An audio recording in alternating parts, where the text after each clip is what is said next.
like to open today's collective reading by expressing gratitude for each and every individual within the collective that is tuning in. I do hope that you find the synchronicities that verify your own intuition within this reading.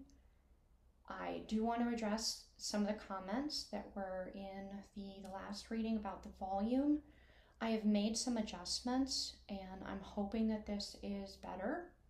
The goal would be that if you're in a position where you need to be able to listen as quietly as possible, but hear clearly, that you be able to adjust the volume on the device, predominantly being that volume control, as everything else can be at max and still hear comfortably if the volume on the device is relatively low. That is my goal. Okay, with that being said, I do want to thank you for that feedback. Let's move right into the reading. Let's see here. We're going to start with the perspective of kind of what you're experiencing in the physical, and then we'll get some clarifiers and then move into the higher perspective, the higher dimensions, and the advice and where they meet in the middle. And then I will have some clarifiers towards the end if this really speaks to more of a relationship within self, within family, or with another individual in particular for you.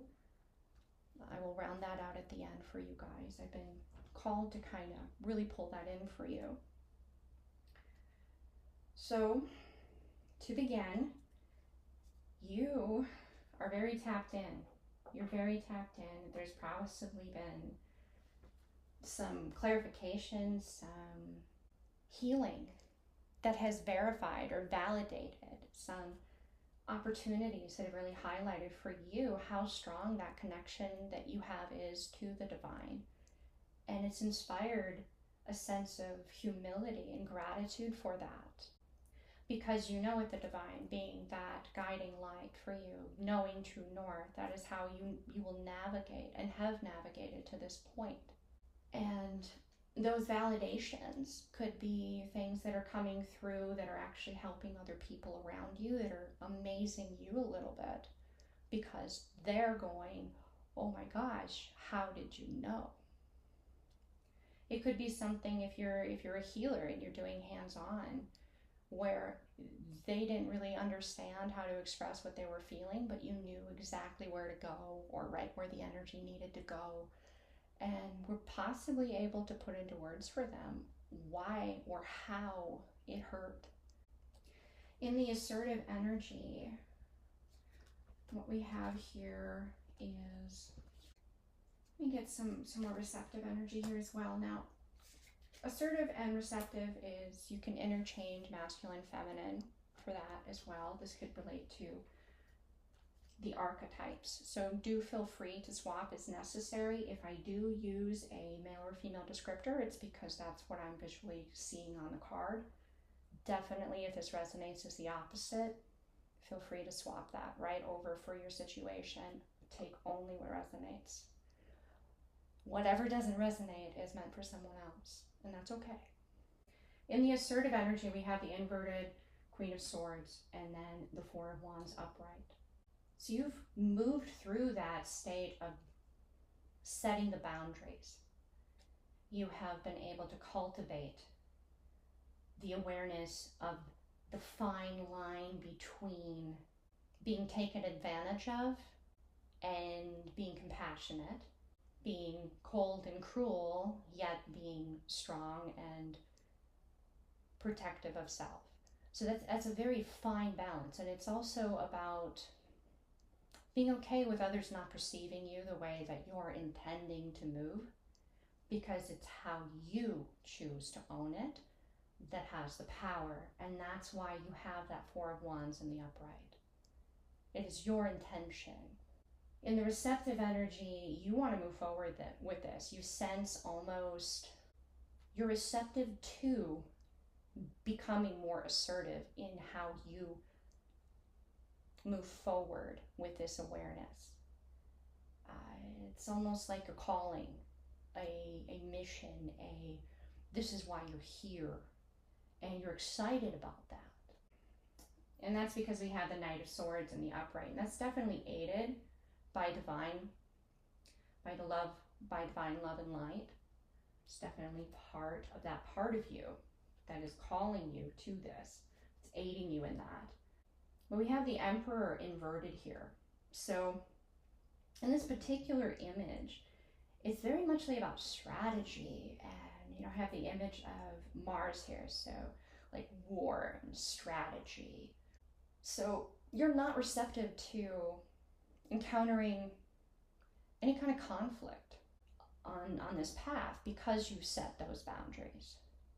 And as soon as you set that boundary and you understand your perspective and you own your perspective, not how others perceive you, there is no conflict because you're not receptive to making their truth your own. That is a very balanced perspective. And this is how you're experiencing this connection intuitively, if you want to say clairvoyantly, however you may be strongest in the clairs. For the higher perspective coming down into this placement, which is very muchly grounded in your experience, your foundation, what you feel is solid, what you're very aware is firmly placed in your reality. The divine is highlighting that this is justice. This is your inheritance. This is when you speak, especially when it comes to the boundaries that you set, you do not set these boundaries lightly. You do not do this with the concept of hurt or harm in mind. You are divinely guided to set this boundary, and you've possibly taken quite some time to fully understand exactly what boundary you desire to draw. So you're very confident in that you've taken the time to listen to every aspect of self. When you pass judgment in a situation and draw a boundary, it's not done to be cruel, which means it's done of love. It's done to protect others, to protect yourself, even to protect the individual that is crossing the boundary. To have compassion for all of that is deep, deep empathy. And it is why when you speak, the universe hears you and moves.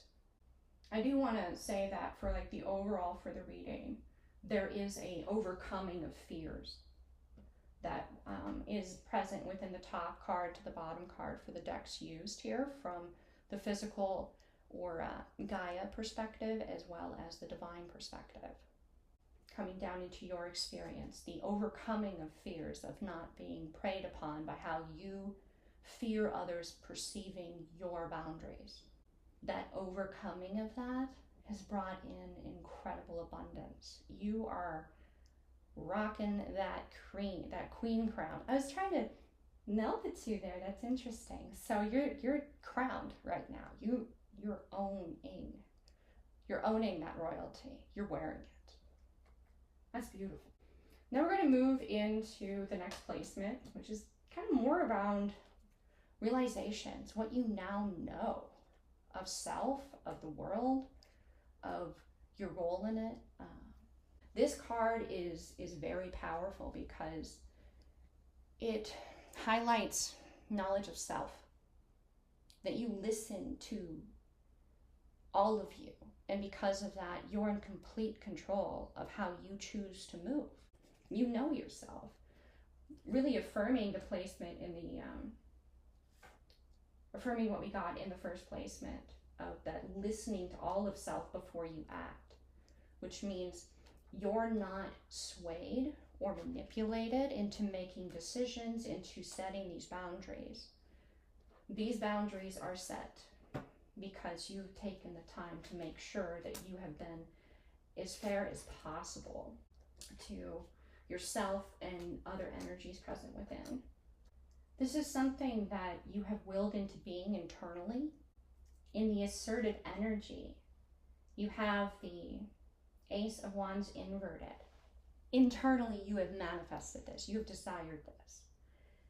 You also have the strength in the upright, so there is this connection to self, and this could be mirrored back to you, where you know you have tamed all those parts of your shadow self that felt other, that didn't feel heard, that didn't feel understood, and allowed that to become a healing experience that has transformed, that has alchemized all of you into knowing that you're one within self. So when you choose to set a boundary, it's not parts of you and other parts resisting. It's all of you. And that has a lot of power behind that. In the receptive energy, we have the Nine of Wands inverted and the Lovers inverted. You're tired of being guarded. You're tired of it. You still have your discernment. You're still, going to be listening to your intuition, trusting the divine within you, and knowing what is truth is love. Love is the only thing that is true.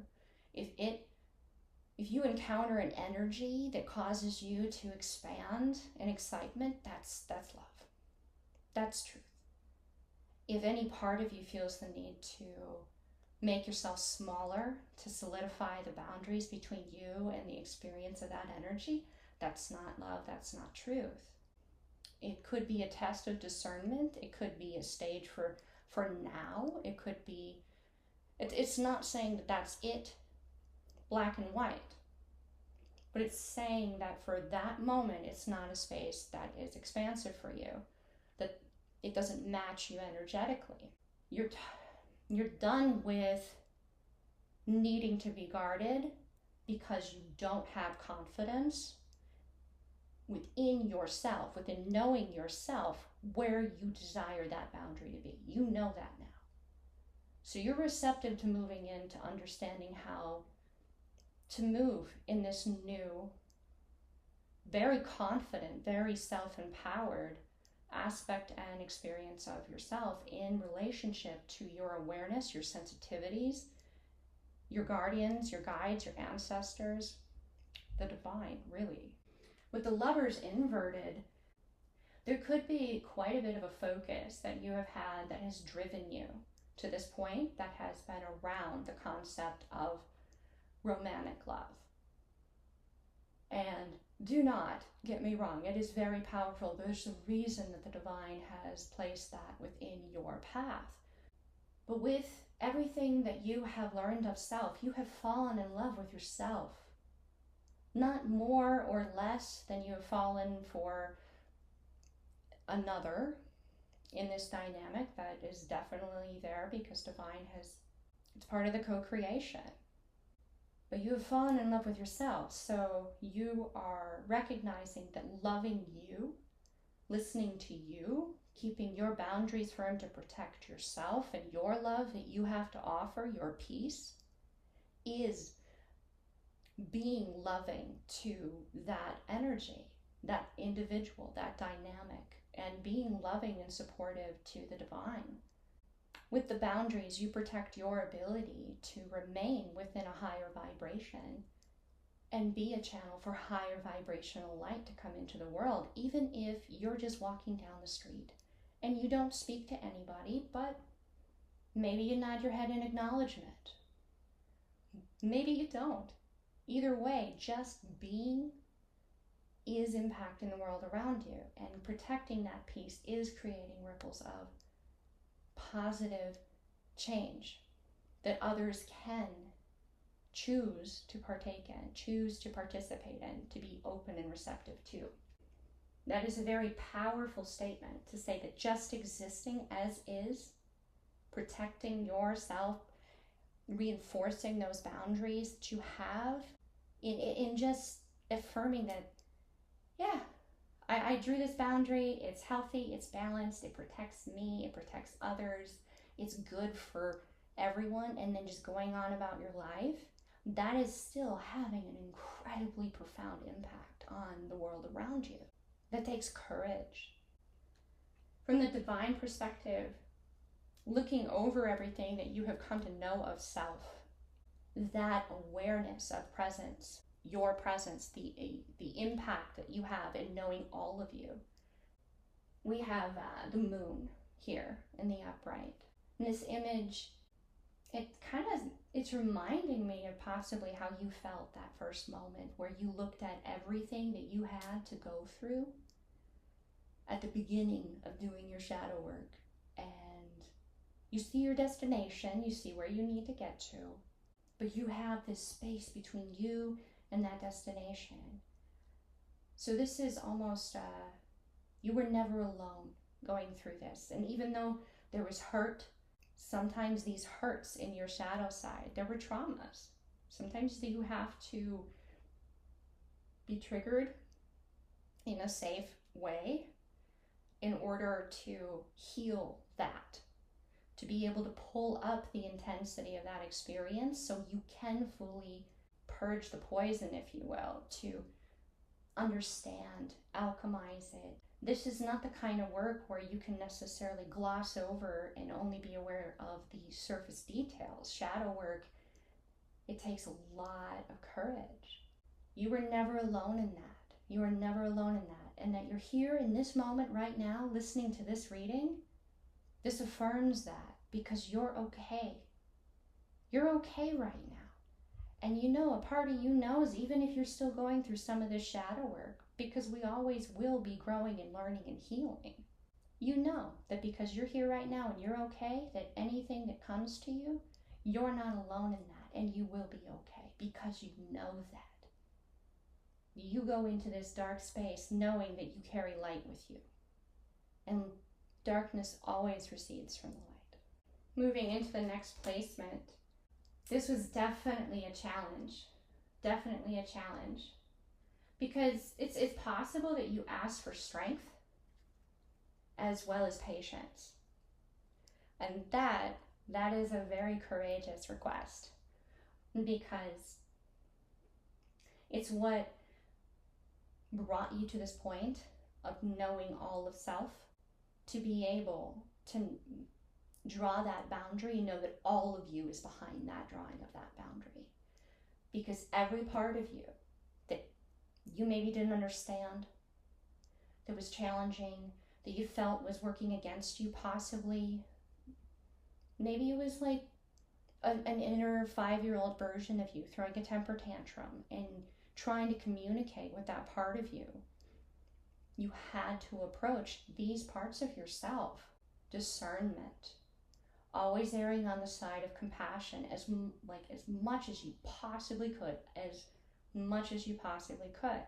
And when you finally were put in a position where you had to choose to draw the boundary or choose the sword, it was not something that you did lightly. It was something that you just could not, almost divinely guided, would not accept, could not accept. You pushed that, you chose compassion over and over and over and over again until the divine said, it's time. You are a profoundly strong individual. You are profoundly strong.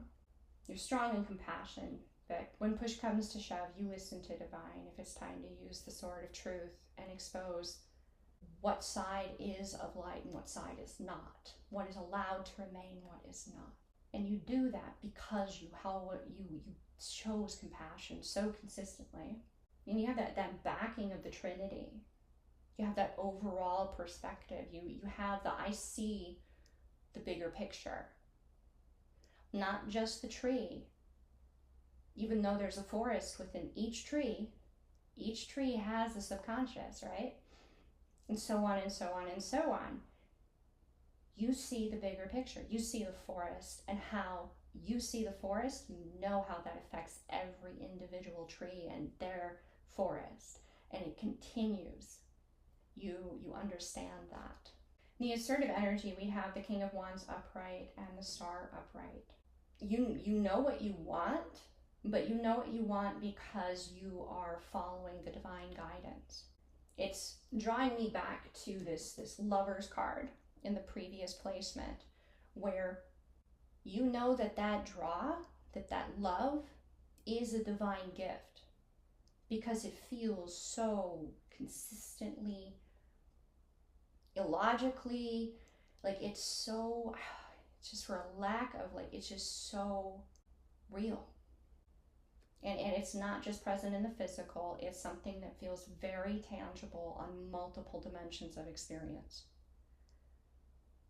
So you know that you want to follow the divine.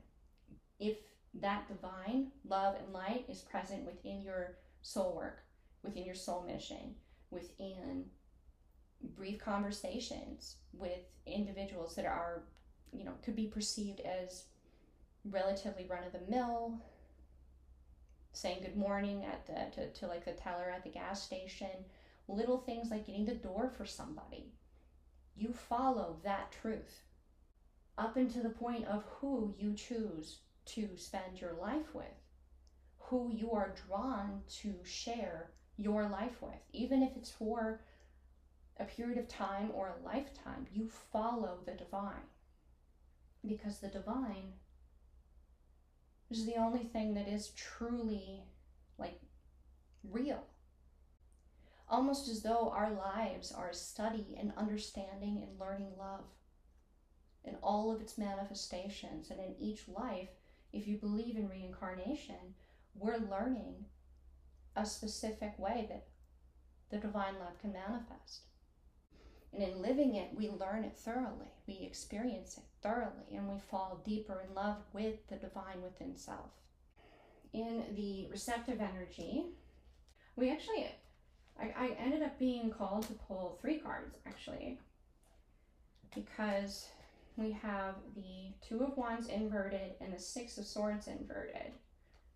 So receptively, you know that you're at a point where you need to choose which way to go. You know what you long for, because you're following that love. You're following the divine within your life. And you really, really, really want it to bring you to calmer waters, to be grounded in the physical experience of calmer waters in knowledge as well as emotional experience, to be able to heal. Now, the 3rd card that I was pulled to draw is Temperance. This is a twofold way of reading this. One, it can flip these 2 inverteds, the inverted 2 of Swords and the inverted 2 of Wands and the inverted 6 of Swords. It may definitely feel like a 2 of Swords. I don't believe in, like, oopsies, like that was meant for someone. It can move them into an upright position. It also, though, really emphasizes the need to remain balanced, to stay connected to all of you, your shadow side, as well as your consciousness, as well as your inner child, your higher self or future self, the divine, any little pieces of you within there that may have an objection when it comes to drawing another boundary or making another step in life or in a project, a decision, to still remain balanced and open to hearing and helping and listening and alchemizing and consciously choosing as a whole being. That is remaining in balance. That is keeping all of you moving forward as one. So when you make a decision, you're not divided internally on it. That is necessary to take this 2 of Wands and this 6 of Swords that are inverted and flip them upright. To remain in that state of compassion, to not fully go into sword, sword, sword, to continue the practice of that compassion of listening to all of you. For the divine perspective coming down into this particular position of what you're manifesting, you're still dealing to some extent with 7 of Sword energy. So you have people that tell their story and you tell your story, and they're not necessarily going to match. But that's because everybody has their own perspective. Any witness to any crime will tell it from their perspective, and when you compare as a detective their eyewitness testimony, you will see that there are some inconsistencies. That is just part of the human experience. So the Seven of Swords is not highlighting, intentionally deceptive energy, though that may be present. You don't need to give your energy to that. You will be able to spot that right away, and just the sword's there for that. You're not defined by how others perceive you. You are confident in that. You are defined by how you perceive yourself because of your own intention. But being a human being and seeing the divine in everything and everyone in a lot of environments, you may find that you see the divine calling you to hear someone's narrative, and you can spot deception that they are telling themselves and how they present their story. This is going to be your challenge now, because you know all of self. You continually work to be compassionate with all of self. Others may be brought before you to be inspired by you, but that's where it is. How you tell your story is the inspiration. To listen to their story and then pass judgment on their story, the divine will work through you. You don't need to speak necessarily your opinion of their perception of self, even if they ask, because then it becomes about you, about ego. With a gift like this, the greatest challenge is to remain in reinforcing for them that they tell their own narrative, to inspire them to reach for that divine within self. Can be very challenging if they want direction from you. Just being you and how you speak your story opens up for the divine to be able to work through you if they are receptive. It is not about your choice. You're not responsible for their decisions. What is between them and their divine is between them and their divine. But if they are before you, it is because the divine seeks to aid them through you.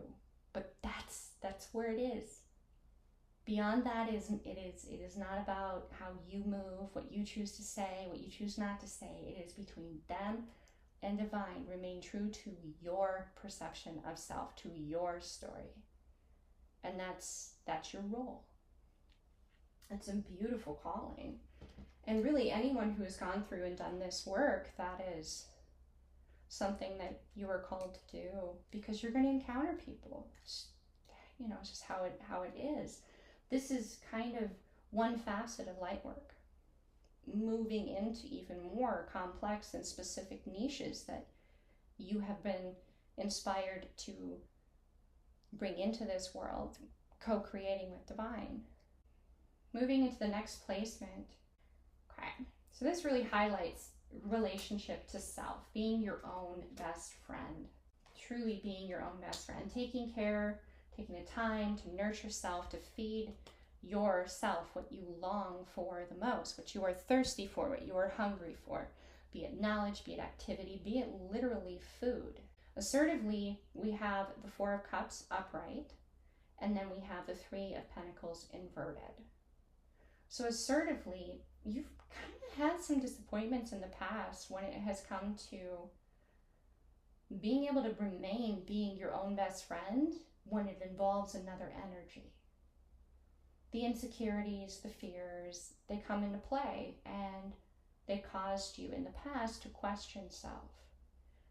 And this is not something that you're wanting to allow to continue. You're not wanting to co-create that anymore. So you are looking to write a new script, and you're working hard at understanding how you can move different, how you can alchemize self, how all of this work that you have done and continue to do on self, with self, is going to allow for a different scenario to manifest. In the receptive energy, we have the Three of Wands upright and Justice upright. This particular Three of Wands upright is speaking to watching, waiting, observing. Is it time?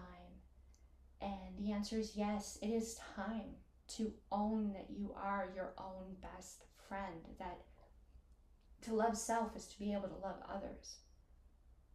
To make you number one priority is not selfish. In fact, it's incredibly selfless, because the best gift that you can give anyone is your happiest self. So in taking care of you, you are being the best you that you could possibly be when you do encounter others, when you do have interaction with others. That not being the focus, but being the happy byproduct of it, is profoundly beautiful, and it has a huge impact on others. With the Justice, this one, it speaks about inner versus outer. How you're internally aware may appear to others as though you're not aware of what's going on around you, or that you are closing your eyes to something because you're spending so much time aware of what's going on inside. Those may be specifically for specific individuals, but overall it's speaking to how things may appear differently on the outside looking in when it comes to that very aspect of taking care of self is an incredibly selfless thing. Many others on the outside looking in really may not understand that. And there is somewhat of a balancing of the scales, because as you do this, as you continue to do this, and continue to do this, the way that you live your life just existing, just being in this state, those that are meant to understand will open their eyes to it. They will begin to see the wisdom in it. From the higher perspective, the divine looking down into this particular aspect is the King of Swords upright, which this particular card, it really talks about personal will, that you have willed this into being because you want to move into your life going forward in a way that is balanced and whole and consciously co-creating a reality on many different levels that is unlike what you've experienced. You want to learn new things. You want to understand yourself in new ways. You want to be in relationship with the divine in a new, different, deeper, unique, awe-inspiring, amazing, healing way. You want to see new.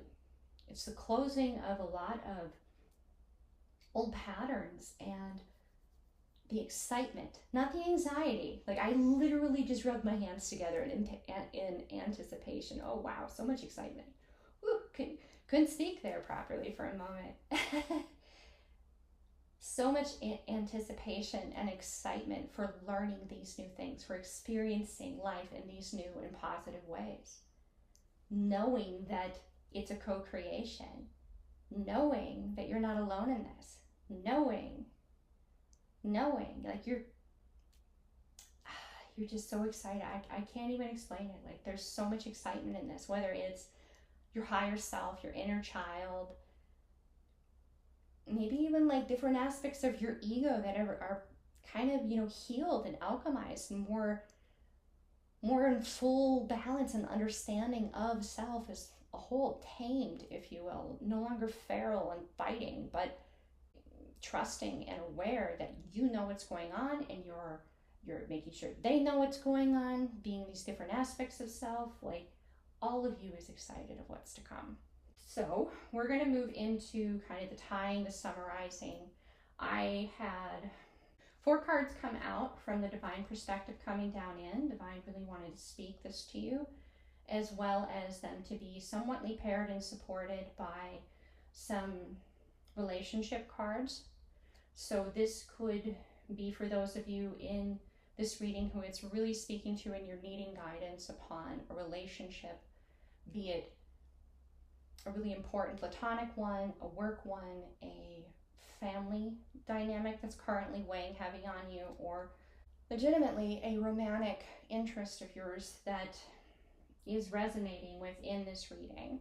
In particular, that Lover's card paired with the Temperance and the receptive energy.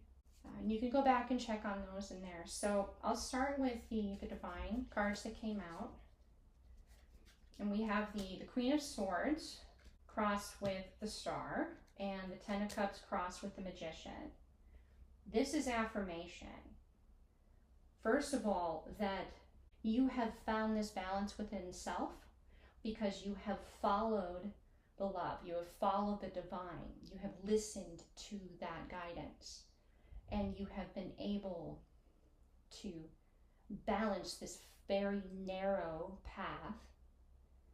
So it's affirmation. And because of that, the willing, as a balanced individual, you have been able to move into Magician energy to manifest the Ten of Cups. You're still going to have surprises in this Ten of Cups. The divine is going to surprise you with how much you are loved, with how much trust you have shown in continually following this light. No matter how dark things were around you during your shadow work, you followed that light. You chose compassion, empathy, and then when the divine said it's time, you chose the sword. You listened to the divine. You trusted the divine. So take that as affirmation. Take that as a giant I love you from the divine. So going into where the relationship aspect of things, what I have here is you, as well as this other energy, you're kind of like, you're seeking to apologize and forgive. They're seeking to apologize and forgive. But there may be a perception, depending upon where they are in their own healing work, as to whether or not they feel that they owe you the apology and they need your forgiveness. And because of that, they're guarded, they're closed off, they're having to decide between the two, and they oscillate. If there is a cross watcher reading this, or simply try to see this from their perspective, say you're the individual who feels that you owe the other side the apology and you need their forgiveness. If you feel guilty and they mirror you, they feel guilty about something too. And it may not be what you think. You may think that they have no reason to feel guilty. It's similar to saying you may feel like you must protect this other person, but what if they feel responsible for protecting you too? It's being open to the concept that when you come with an apology, they may have an apology that they feel they owe you too, and that you need to both apologize and forgive yourselves and one another. To remain in a closed off state is when you're triggered. Always, always challenge yourself to move out of being closed off into being guarded, because you're more receptive to receiving that awareness that they are mirroring you. That if you feel guilty, you feel you didn't protect them, they feel in some way they didn't protect you. It's not black and white. There is a lot of different levels of the mixing of the two. Part of the challenge of living a balanced life is recognizing that it's never that simple as just 1 or 0. When it comes to the human experience of living love of self and then love of others, if I were to put it in a mathematical term, there are a lot of different decimals between 0 and 1. I would challenge you to be open to the concept that if you feel guilty about something that you feel you dropped the ball on, they may have something that they haven't shared with you that they feel guilty about, that they feel they dropped the ball on too. Then we have the offer of a foundation. There's definitely a romantic aspect to it because Venus is particularly highlighted. There may be a need for more structure. Not necessarily that you do not have a solid foundation between the two of you, that the love is not strong, that the connection is not incredibly intense. That is not the structure that's being highlighted. The structure is in the human aspect of things. As a human being, there's a lot of science that backs that we do best with routine, a rhythm to our life. Yes, there's going to be, different curveballs that happen, and that doesn't mean that they're bad. It could be really good, positive changes. Say you get a promotion. Yay! That's good, but it will disrupt the routine for a little bit. Working together to have that routine, to have that structure, to be consistent within that will only help you to be aware of how firmly rooted the structure that is between you, foundation-wise, friendship, because that is very important, to be able to be one another's friend first. Even if it is a family member, to be able to be one another's best friend is a very important step to building a more intense, reciprocated, positive relationship with one another. That is the foundation. If we're talking about a romantic love, there's a reason they say that best friends make the best lovers, because you are best friends first. Who you are, what makes you happy, what helps you to be healthy is going to be the first priority. Not, why aren't you taking me on a date? Or why didn't you tell me that I'm beautiful or that you love me every day? It's more about, are you happy? Are you thriving? I care about you. I care about your happiness. The romance is the icing, is the fireworks. It's the extra celebration, the surprises. But the foundation is knowing that that person cares about you, period. Nothing more beyond that. Just who you are, they will have your back, period. Leads into the concept of what was at the top of the deck for this particular clarifiers, I guess you could say, is the need to release and purge these fears, to know that you feel anxious or maybe a little bit fearful because you don't know how your apology is going to be received. You don't know how they're going to feel about the openness to a regular routine being established to get in contact with that foundation. Those fears are like hecklers, and you're a comedian. Are you going to let them own your show? Are you going to give your power away? Are you going to walk off stage because someone got a little too intoxicated in the back and said something rude too loudly? These are, you're needing to basically purge the comedy club of the hecklers. If you put it in that perspective, it's really obvious how out of line some of these fears are. But that's because you know the kind of relationship and the connection that this is. You know how important it is, that it's not just a superficial relationship, that it is something that the divine has brought you, and that you experience it on multiple levels of your experience, of your reality. And this leads to what was on the bottom, which is freedom. Freedom, because when you say, you know what, I'm not going to listen to that heckler and walk off the stage and let that fear control me, I'm going to speak up. You will more than likely be very surprised at how much this other individual is experiencing in their own way the very same thing that you are. And then you'll know you're not alone. Doing that again and again and again will begin to feel far more empowering. And before you know it, there won't be any more hecklers in your comedy club, and everybody will be having a really good time. All right, so that concludes today's collective reading. I do hope that you guys found some clarification, some validation of your own intuitive knowings, as I know that however intuitive and connected you may be, when you're going through it, it's a little harder to see it very clearly. Well, it's someone, something very close to you. Hopefully the divine was able to reach you through these synchronizations, because they're not coincidences. They're a word that I encountered I really like. It's God incidences. Oh, it's kind of a tongue twister, but it's truth. I don't believe in coincidence. Thank you very much. I am very grateful for each and every one of you. The divine within me honors the divine within you. Namaste.